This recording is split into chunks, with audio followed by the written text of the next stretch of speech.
everyone. Welcome to MECCA Moment for Friday, September 9th, 2020. Today, we're talking about co-parenting, all things co-parenting. Welcome our guest, the co-founder of the MECCA Group, Dr. Mercedes Ebanks, and Dr. Carly Blackstone. Welcome, ladies. Hello. It's a great Friday. Dr. Ebanks, can you introduce our guest? Yes, it is my pleasure to introduce Dr. Carly Blackstone. She is a licensed clinical psychologist who's been practicing in the DC metro area for over 15 years. She earned her PsyD from George Washington University. She offers individual therapy, family therapy, divorce coaching, parent coordination, and reunification therapy. Her main focus is on the child. She previously served as the director of the Office of Parent Coordination at the DC Superior Court, where families in conflict were provided education and counseling regarding improved co-parenting relationships. As a child of divorce herself, and through her own divorce, she brings multiple perspectives on how to resolve family conflict in a way that empowers everyone, parent and children, to be their best selves. Hi, Dr. Blackstone. Hi, Dr. Ebanks. Thanks for having me. Okay, so before we get started, everyone, if you're watching right now, make sure you share this, like, and comment. We want to hear what you have to say. This is a great conversation about co-parenting, and this is important. If you have children and you're not with your spouse, you're not with your partner, we're going to talk about some ways to get along and create a working family. Dr. Blackstone, how did you get started into this area of working with families, particularly in terms of conflict?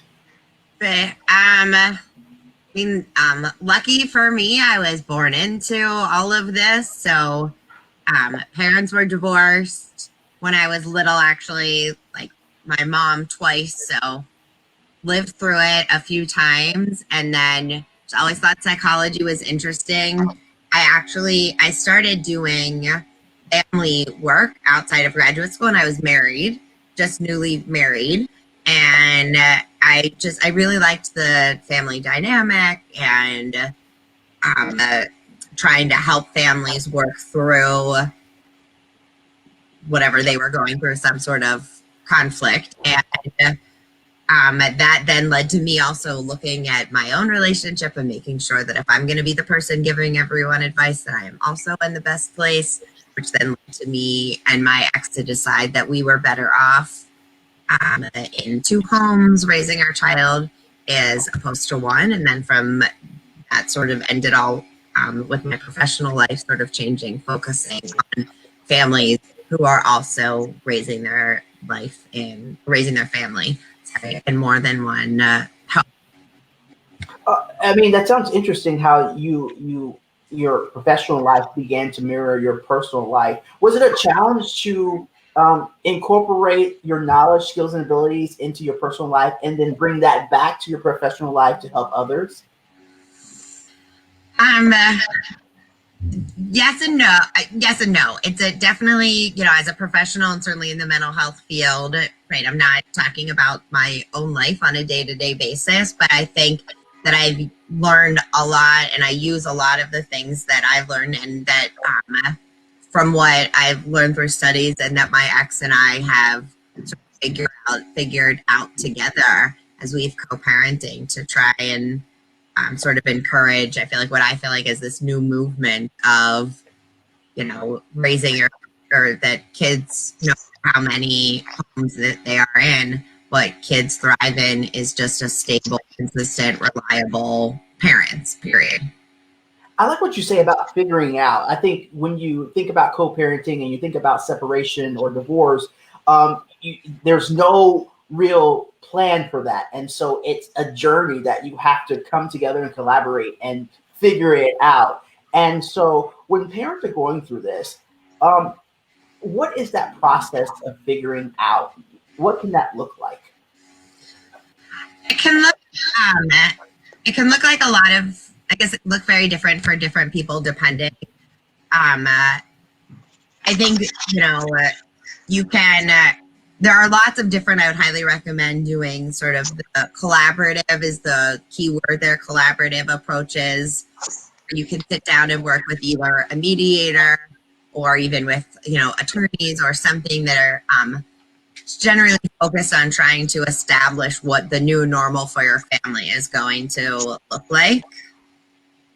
And then I like sort of creating like the different like handbooks that your family will then run on. It sort of like creates a basic schedule for your children, and then obviously some financial stuff too. The other part that needs to be worked out, and then once there's sort of some groundwork that's just done, then I think the whole family can start the similar but different, but similar to like moving to a new city where you're just starting to redo everything again, and it needs sort of a few calendar years or maybe a few months to try and go through some different life things in this new situation and how to communicate with them.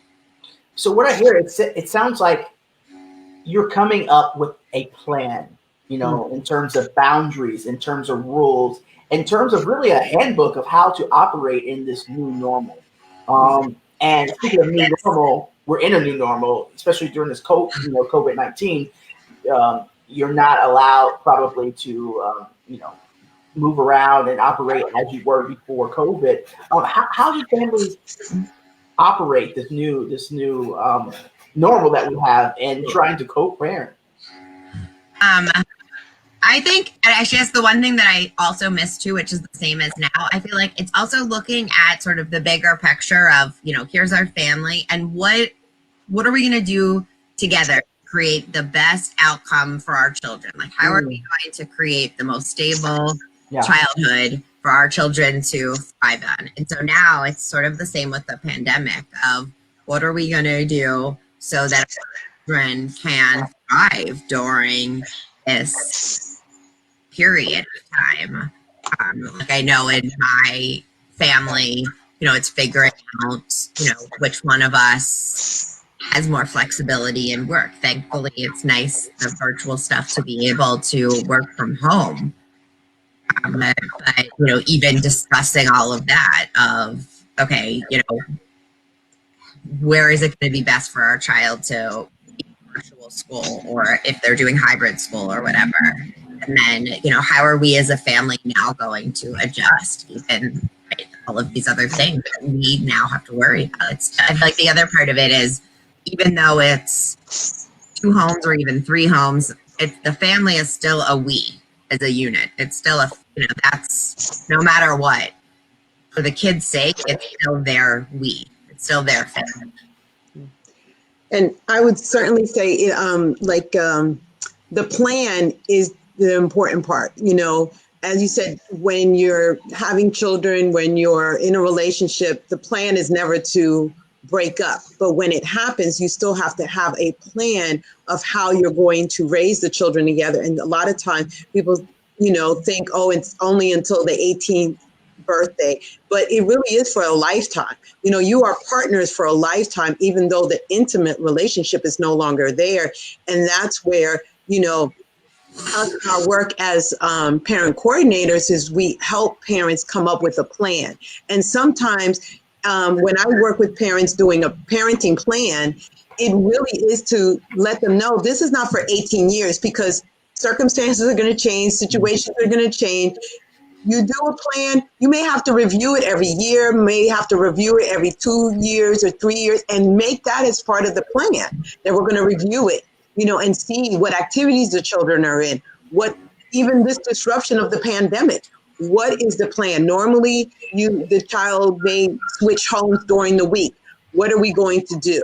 And discussing that, because if there is a court order, you're obligated to follow the court order. And that's where the relationship as parents has to be there to be able to communicate and not just say, well, this is in writing and I have the right, because again, you want to look at the health and the welfare of the child.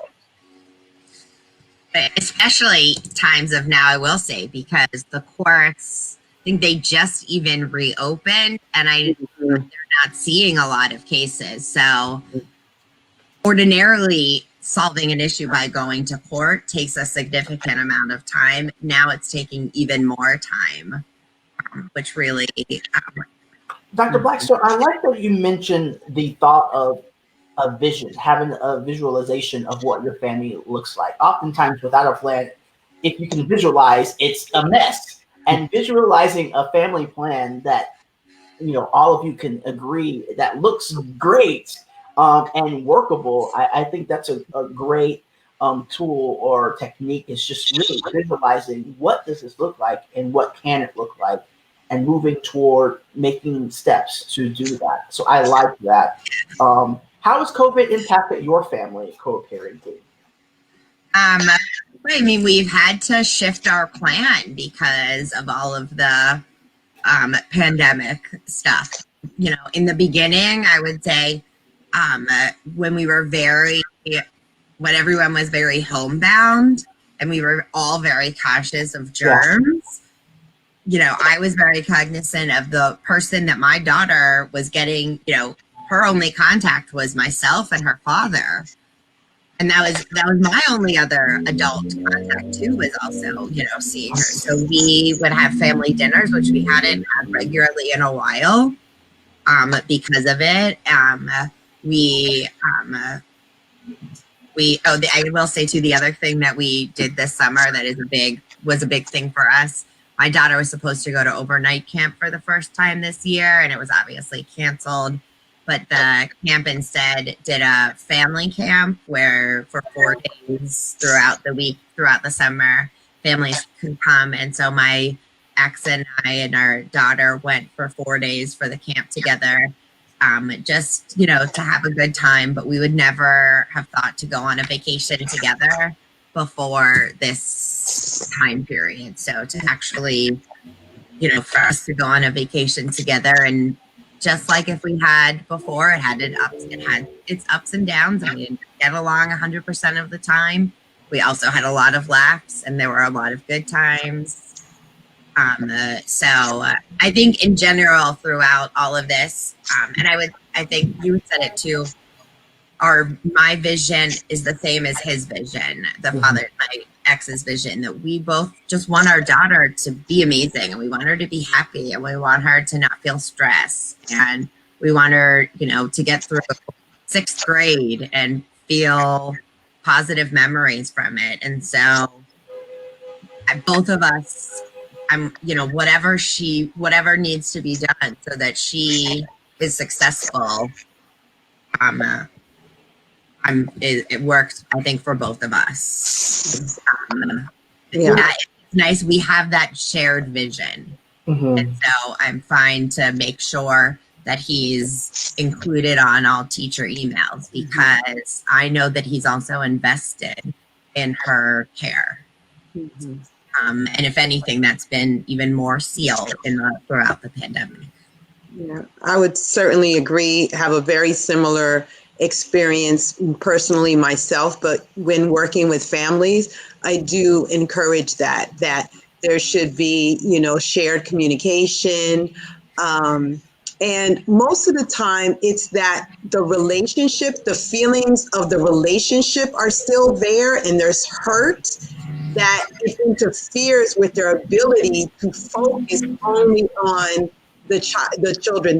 They want their children to thrive. They want the best interests of their child, but there's still hurt, perhaps anger, disappointment of the failure of the relationship that is hard for them to think about the success as being partners as parents.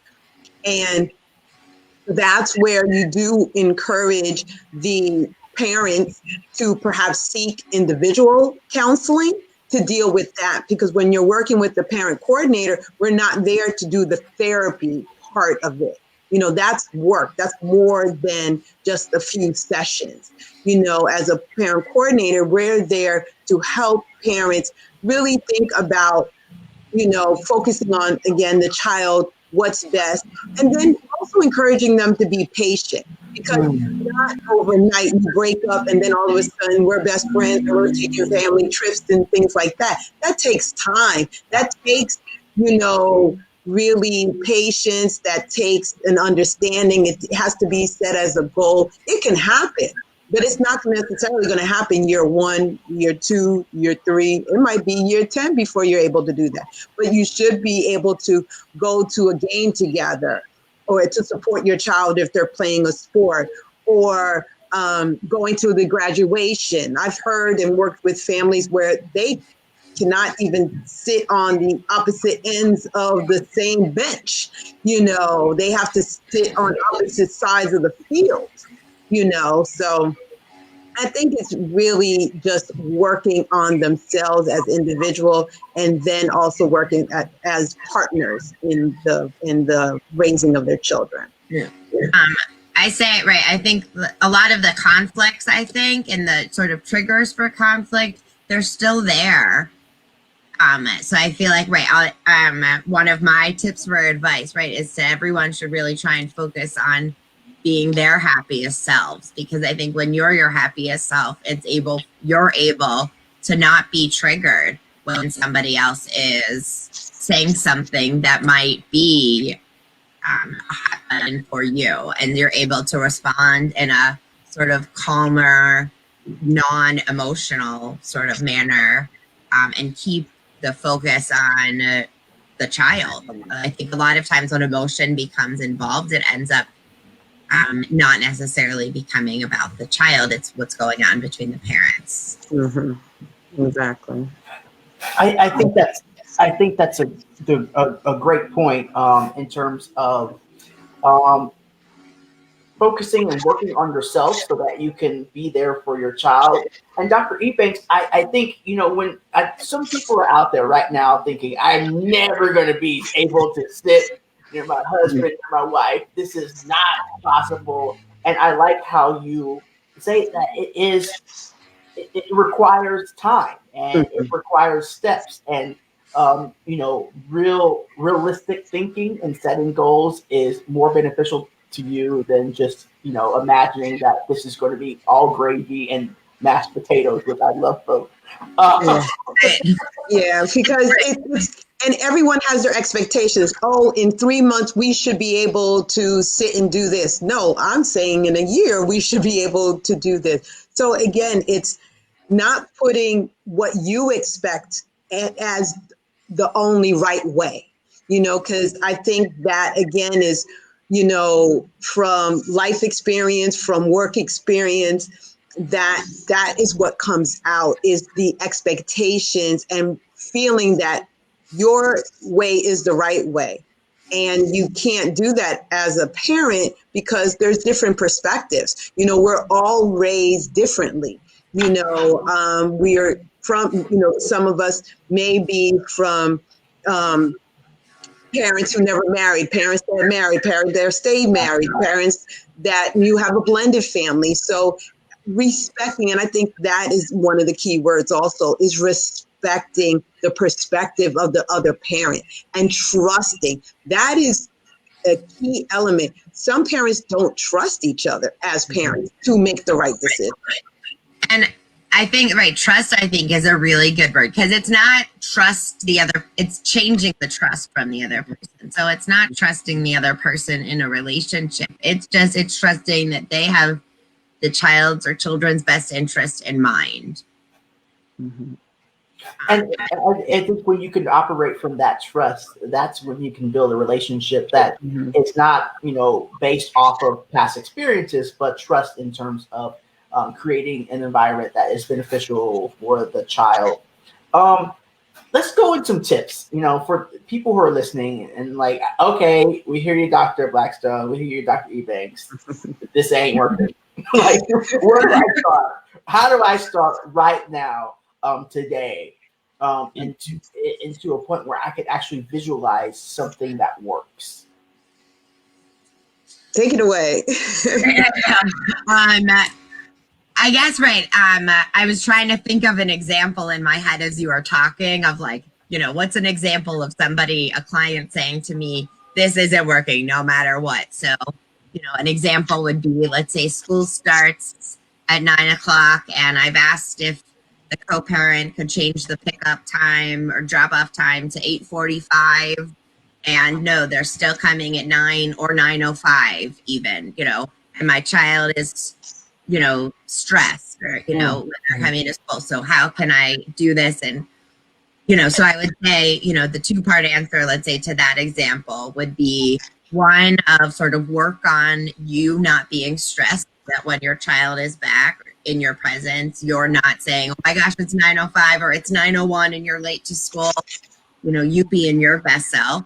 And then on a separate occasion, you can email the co-parent and you can say, and continue to try and say, can you come earlier? But if they're not going to change, then it's, working on adapting. Okay, so this is what we're going to do. And we're going to, instead of, I think, being angry at that other person because for whatever reason they're not able to come earlier. You don't need to go into why. You're not in a relationship anymore. It's they're coming at this time. Okay, so I can choose to be angry at them because it's not working in the way that I want, or I can choose to work on making the best of it for my child and trying to make sure that they're okay. And then, being, it starts to end up saying like business partners with this person. It's like working with a coworker that you don't necessarily like. You don't need to love your coworkers or like them. You just need to be respectful to them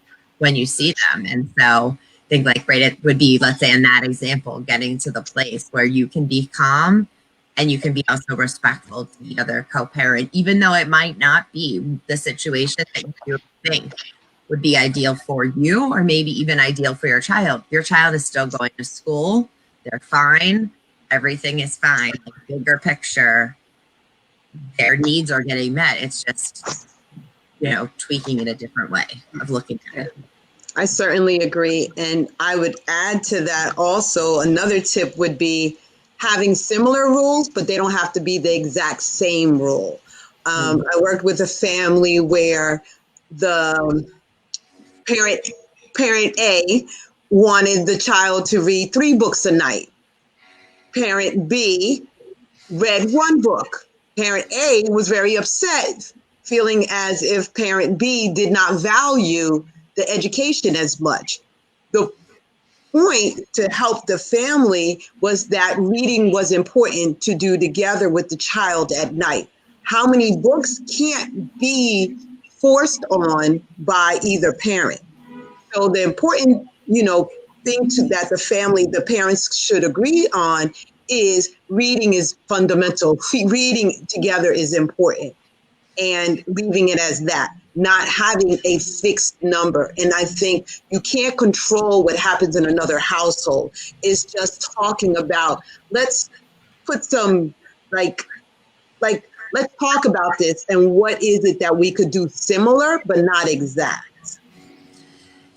The different rules in the different household. I've actually had this one come up recently where different families or different households have different rules about the video when it comes to class.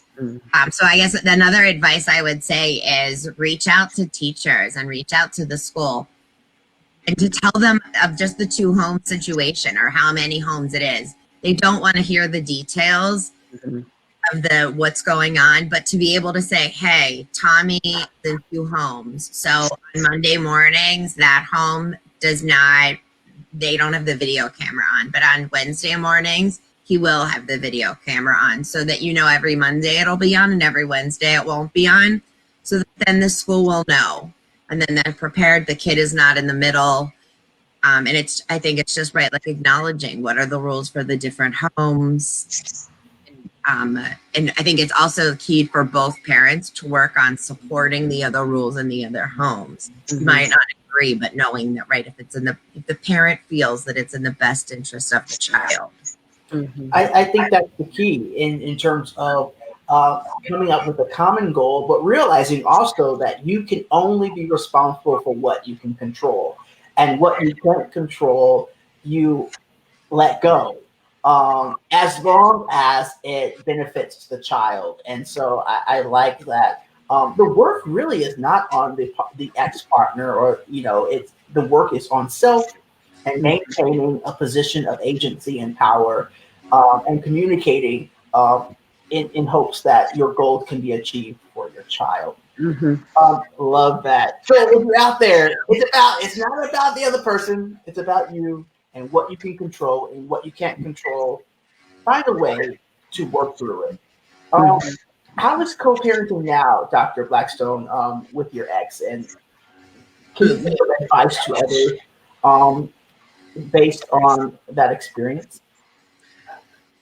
Yeah, I mean, we have our ups and downs, so not every day is perfect. I think, the key is, I would say, right, like understandability and flexibility, I would say, is the major key. I will say this week we just had, it wasn't an issue, it was a minor miscommunication where he had something planned on Wednesday after yesterday afternoon and wanted to pick up earlier than usual. I didn't realize that he was going to get off work earlier than usual, so had her a lesson planned. She takes DJ lessons.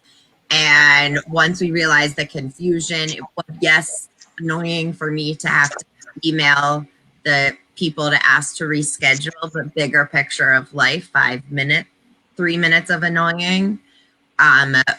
And, for him, he took out of this time for work to go to spend with her. And so I knew that it was important for him. And I guess I would say the other thing right now is, for us, I'm right now the one who's with our daughter on the day-to-day homeschooling. So I'm also very aware that it's lucky for me that I'm getting extra sort of time to bond and spend with her. So anytime that her dad has right now where he's not working and he can spend extra time and he wants to, I want him to right now. So I think we both are appreciative of the other roles. I know he's thanked me for being able to stay home with her right now. And again, I would say also from the beginning, I think Dr. Ebanks mentioned it takes a long time to get to this point. I'm not angry about any of our stuff anymore. I wouldn't say that I want to date this person anymore, but I'm not angry with them. I know they're trying their hardest to be the best parent they can be. Yeah. I would think, to that point, I think a lot of the work is due to trying to reimagine that picture that you started with and realizing that picture of this relationship no longer is what it is. And so trying to work through and recreate and revisualize something that's new. Wouldn't you agree that that's kind of part of the work to getting to this space where you feel like you can do this co-parenting in a respectful way? Yes. Mm-hmm. Right. I feel like though for our children, it's not new. Like if my daughter was asked just to draw a picture of her family right now, like, neither of us have significant others in our life. So she would draw a picture of herself and her mom and her dad and her dogs. And that's to her family. And so I think it's keeping mindful of, right, even though we are separated to our daughter, we're still her family. Mm-hmm. We're always going to be her mom. We're always going to be her dad. Like we might have steps, we might have other roles, but that she will always see us each in those roles.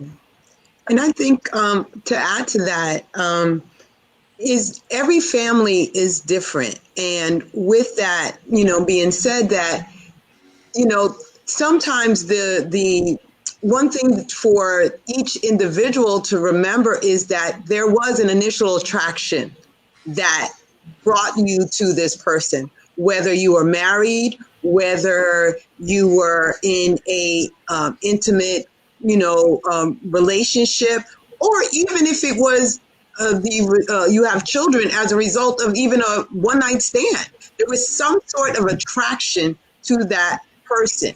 And to remember that even though the relationship did not end the way that it was planned or thought to be, that you still like that person for something, some moment in time, and to kind of hold on to that and know that the best of it came out in your child, and that you can continue to maintain some sort of respect and level of respect for yourself as well as respect for the other person in terms of your communication, and not letting it, weigh you down, so that it doesn't weigh the other person down, and most importantly, doesn't weigh down the child, because the children are seeing, even if parents are not arguing, they can see the tension of the dropping off and not even saying hello to one another. They can see or overhear the conversations being had about the other parent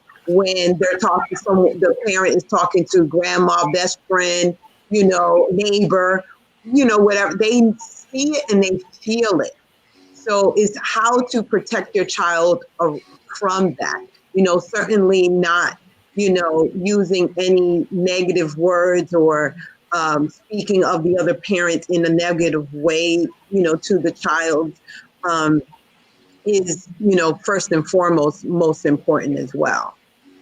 Dr. Ebanks, that's a great reframe. I like that. You just imagining your child as the best part of each other, and how that will reshape the relationship. If you tell your child, like, you're the best part of your father, you're the best part of your mother, and really being able to see that, and operating out of that space every day. I like that, and I will remember that if it ever comes. And also with that being said, also that children are often compared to their parent. Yes. So it's like, you look like your mom, you look like your dad, and you act like your mom, you act like your dad. If parent A, as I said, speaks negative about parent B in front of their child who looks like parent B, then they're going to internalize that. Right. And then they're going to be like, well, mommy must not like me too much if I look like daddy, or, if I look like mommy, or, whatever. That's important. I think, unfortunately, at that moment, people don't think about it, but it has a long-lasting effect. I think even if you don't look like the parent, I think, right, the kid is very aware that they are made up of parts of mom and part of dad. And so if you say anything insulting about her dad, it is also insulting to her. Right. And so, right, I have to, be aware of it. The other thing I also think too, I think, like, for us as parents, it's really important to just show our children how to communicate, how to communicate in a healthy manner. So and I feel like that's our responsibility. So once we can see that we are not communicating in the healthiest, most optimal manner, and we then stay together, then we are showing our children that is what normal relationships look like. Versus, figuring out a way to have healthy communication, whether it's going to be in one home or two or three, whatever. Yeah. Challenge. And of course, children are sponges, and they're observing and picking up, and while you're modeling, you can either model good behavior or bad behavior, and whatever that is, children are picking that up. So it's definitely important to model good behavior and good communication skills. If you're still not there yet, any more tips, Dr. Ebanks, Dr. Blackstone, for people out there? Seek assistance. There are therapists. There are assistance. If you don't want to go through the court system, you can get referrals for parent coordinators. Dr. Blackstone, myself are parent coordinators. And if anyone is not familiar with that, parent coordinators are trained to assist families who are in high conflict situations to come up with what is called a parenting agreement, a parenting plan. And that is, again, a non-biased, non-judgmental, assistance to help parents come to an accord, a similar accord, so that they can move forward with their, work together to move forward. We're not there to provide therapy, but we certainly have that therapy background to help, recognize and see where there's still some emotional attachment or some hurt that needs to be, resolved and taken care of. One of the resources that I always like to refer people to also is like within the DC courts, the Office of Mediation it's always open, and it's open to, I'm sure now with COVID, it's different rules, but it is open to families and to couples. So if there is some sort of conflict, you can make, I think it's 3 free appointments with the office. And I could say the difference too between mediation and then meeting with the parent coordinator. So with there, it's, 3 meetings, and they're just there just to help you try and solve the conflict. But if one person or both of you are stuck and can't get to the conflict, that's sort of the difference of where a parent coordinator can come in and try and, maybe bring in the best interest of the child's opinion in the matter, and sort of, bring in some other aspects that can try and help the parents maybe get a little bit closer to making a decision. I've seen even people it's a big discussion about whether their child can play soccer, for instance. And right, so I think like seeking out somebody that can help parents in those situations just to have a better flow of conversation. I also, I think email is very helpful too now, because you can, if you get an email and you're emotionally attached to it, you can wait 24 hours before responding. So it takes away that emotional responses. It can keep you just focused on the child or focused on the subject at hand. I recommend emailing a lot for communication between co-parents. Yeah, and I'm sorry, and with that, the texting, take the emotion out of it. If you are going to respond via text, read it before hitting send. And how you would feel if somebody sent that text to you, if your co-parent sent that text to you, how would you respond? Would you respond kindly? Don't send it if you wouldn't want that text sent to you. And also to, and Dr. Blackstone brought this up, to recognize, to say thank you, to, and it could be something that I guess is to be expected, but you still can say thank you, hello, good afternoon. That was really cute. Oh, she loved dinner, or he loved, that you guys went to, Dave and Buster's. It's just speaking of positive things, recognizing the person's effort, especially during this time of the pandemic, where there might be one parent who is having the majority of the time, that break, or just kind of inquiring, how are you doing? Are you okay? Can I pick, the children up an hour or two earlier to kind of, give you some free time if you need to run around, and do some errands or anything.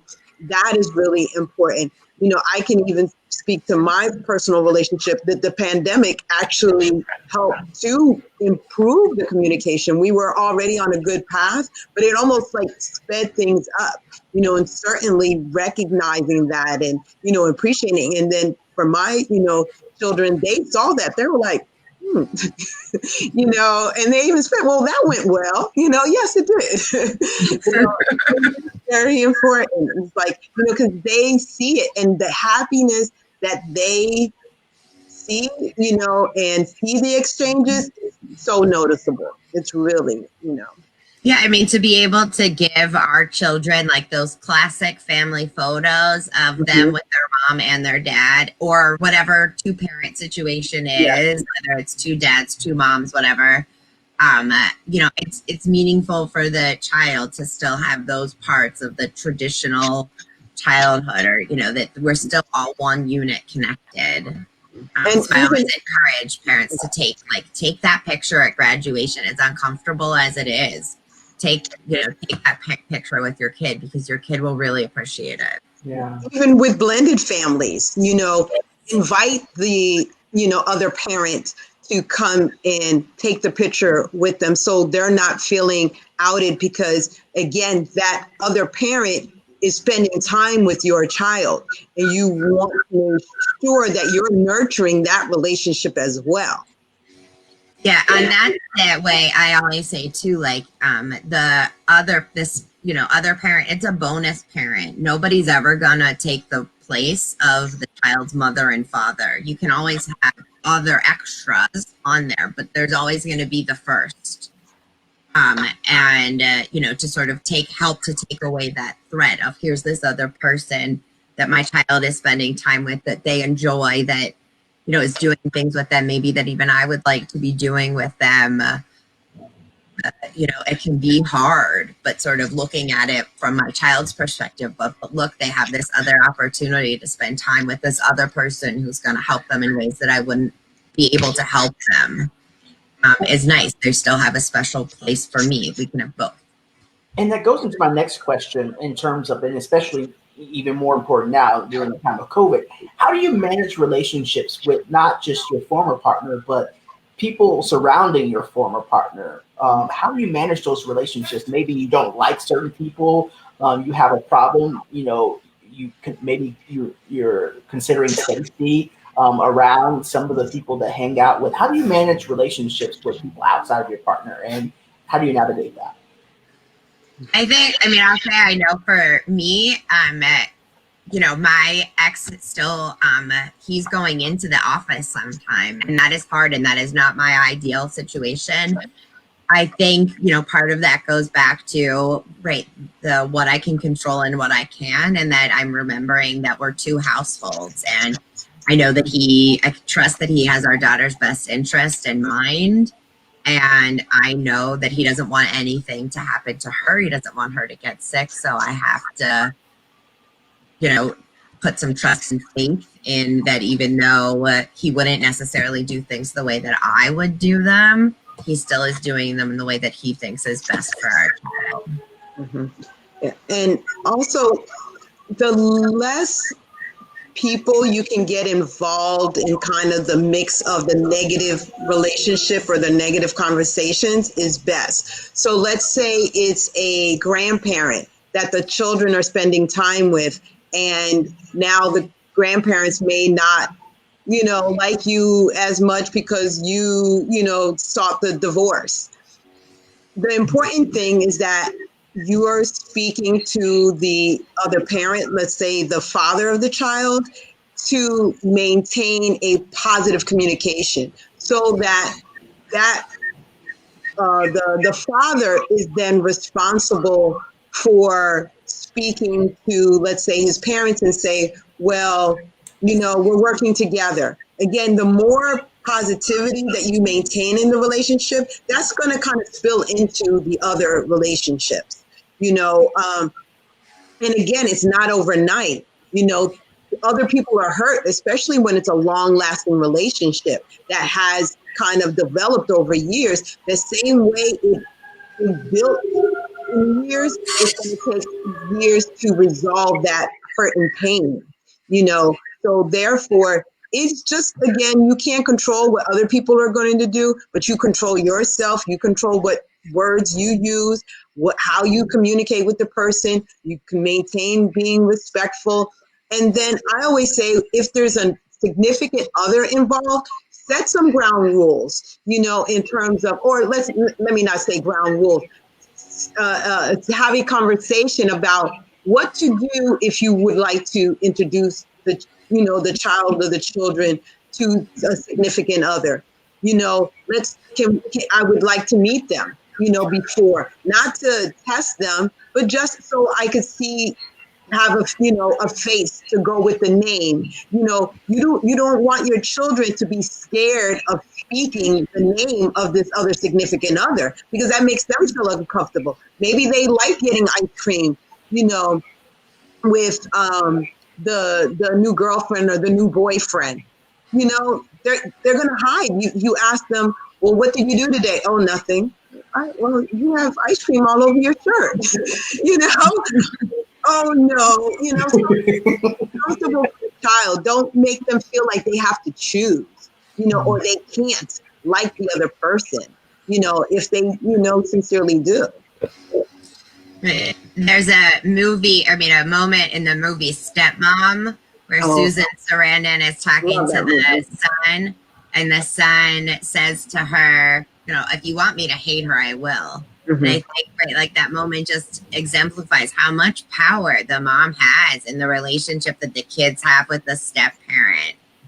And right, like the kids will, oftentimes, hopefully it will not be lasting, but at that key moment in the movie, Susan Sarandon had the option to say like yes or no, and sort of learn to be the bigger person.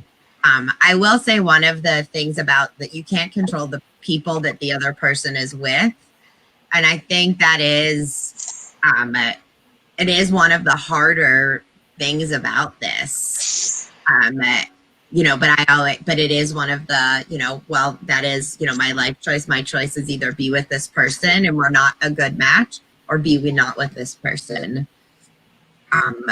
So it just is, I feel like it's also looking at, sort of what, sort of what I can control, and sort of letting go of what I can't control when it comes to my daughter's day-to-day too. And I wanted to add that although Dr. Blackstone and myself, we're speaking from the perspective of, mothers with, children from a co-parenting perspective. We're also speaking from the perspective of a parent coordinator, that we do recognize that there is a lot of fathers also that are the custodial parent, and that this may be in reverse, where they are the parent who is spending the majority of the time with the children or with the child. And we advocate for equal and time between, and equal rights for both mothers and fathers. So I think that's very important, because a lot of even the research and the literature really, unfortunately, don't do justice for fathers. They speak of them in a very negative way, and that actually takes away the power of a father. Wanting to, if they already feel defeated before they go into court because of how they think they're going to be viewed.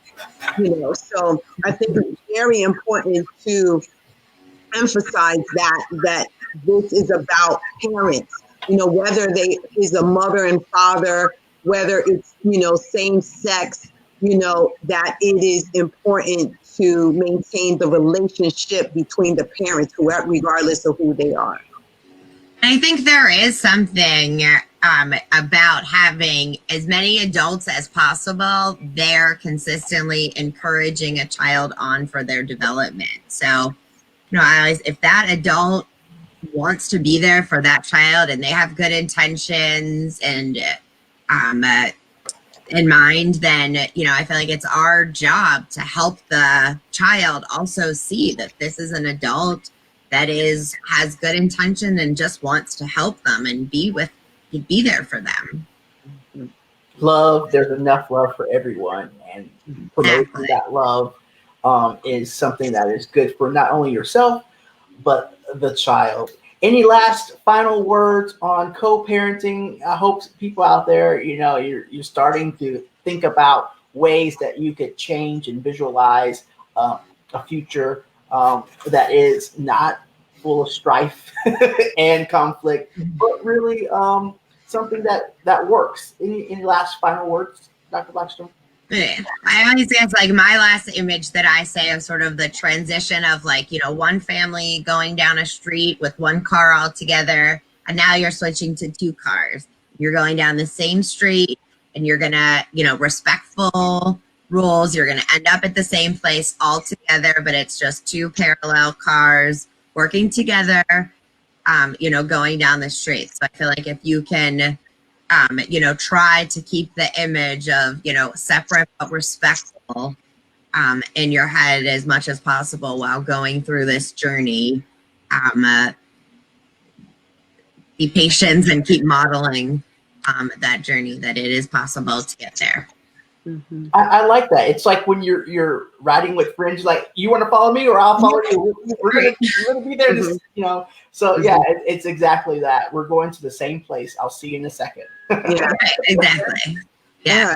That's excellent. I certainly do like that. I'm going to use that too. But you know, with that also just thinking that, you know, families are different, and there's not a ideal normal family. You know, normal is what you make it. Normal is what you want it to be for your family. Again, emphasizing patience and understanding.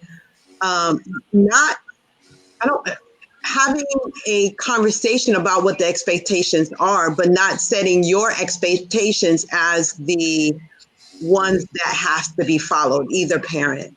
And respecting the role and trusting the role of the other parent. I think, you know, all of what we said, you know, is, you know, very important. There's a lot of books for parents in terms of co-parenting, and using the term co-parent.